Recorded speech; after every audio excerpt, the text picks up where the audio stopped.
ردا على الأسئلة اللي وصلتني على فيديو قديم عن سعرات لب دوار الشمس، في ميس اندرستاندينج في موضوع سعرات لب دوار الشمس.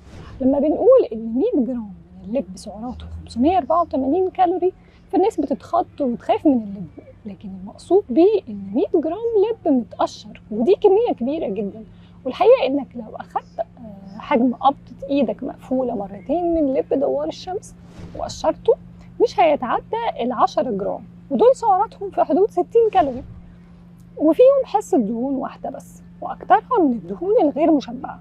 فبالعكس ده أفضل سناكس الغني بالبروتين والدهون اللي هتشبعك. وممكن تضيف اللب ده على زبادي أو شوفان أو على السلطة، وتستفيد كمان من فوائده في تخفيض كوليسترول الدم وتقليل الالتهابات في الجسم، وكمان بيقلل ضغط الدم. فإذا كان اللب ده مش مملح.